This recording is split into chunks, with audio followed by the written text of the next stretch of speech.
Dulu, saat aku masih 20 sekian, aku sering membayangkan usia 30 itu akan jadi titik sempurna dalam hidup. Usia dewasa yang matang. Waktu di mana semua rencana mulai menjadi kenyataan. Karier sudah mapan, keuangan stabil, punya pasangan yang bisa diajak pulang dan berbagi cerita setiap malam. Punya rumah dengan balkon kecil tempat menaruh bunga, dan mungkin anak kecil yang tertidur di kamar sebelah.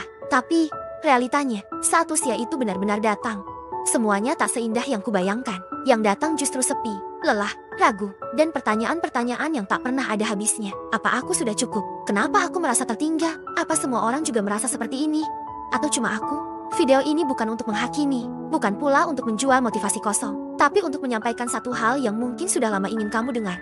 Kamu tidak sendiri. Usia 30 bukan sekadar angka. Ia adalah momen di mana mimpi masa muda bertemu dengan kenyataan hidup dan seringkali kenyataannya tak seperti yang kita rencanakan. Ada teman yang sudah menikah, punya 2 anak, dan tampak bahagia. Ada juga yang baru saja putus, harus memulai dari nol, dan diam-diam menangis setiap malam. Ada yang sedang sibuk meniti karier, naik jabatan, tapi sering merasa kesepian. Ada pula yang sibuk menjadi ibu, tapi merindukan identitas dirinya yang dulu. Di usia ini, standar kebahagiaan terasa kabur. Apakah aku harus punya pasangan, punya mobil, rumah?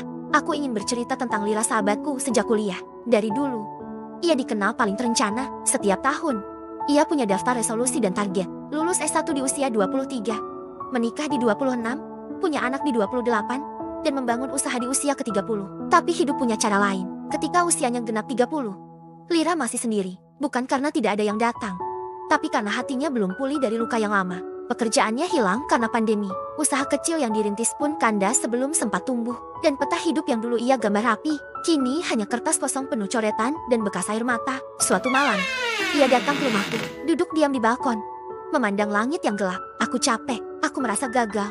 Padahal aku sudah berusaha. Kalimat itu ia ucapkan pelan, tapi berat. Dan waktu itu, aku tidak menjawab dengan nasihat, hanya menggenggam tangannya. Atau cukup merasa damai dengan diri sendiri. Dari Lila, aku belajar bahwa hidup bukan kompetisi. Tidak ada garis finish yang sama. Tidak ada terlambat. Tidak ada ketinggalan. Kita semua punya waktu yang berbeda, jalan yang berbeda, dan kecepatan yang juga berbeda.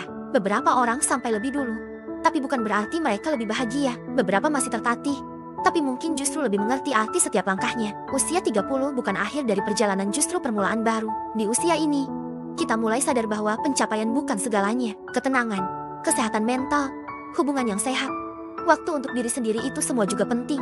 Kalau kamu yang menonton ini sedang merasa tertinggal, kecewa, atau bahkan putus asa, coba berhenti sejenak, tarik napas dalam-dalam, dan tanyakan pada dirimu, apa aku benar-benar gagal, atau hanya sedang berada di fase belajar? Apa aku benar-benar tertinggal, atau hanya belum melihat waktuku sendiri datang? Cobalah tulis 3 hal kecil yang bisa kamu syukuri hari ini.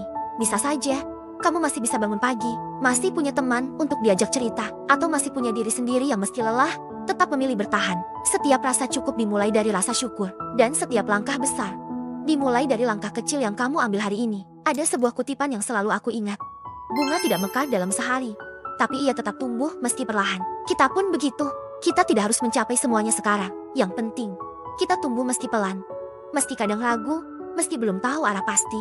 Dan kalau suatu hari kamu merasa lelah, ingatlah bahwa kamu tidak sendirian. Ada jutaan perempuan lain yang juga sedang berjuang. Mungkin ceritanya berbeda, tapi rasanya sama. Di dunia yang sibuk menilai siapa paling cepat, jadilah orang yang berani memperlambat langkah demi menjaga jiwanya tetap utuh. Terima kasih sudah mendengarkan cerita ini sampai selesai. Sampai jumpa di video berikutnya. Dan tolong ingat, kamu berharga bukan karena pencapaianmu, tapi karena dirimu sendiri.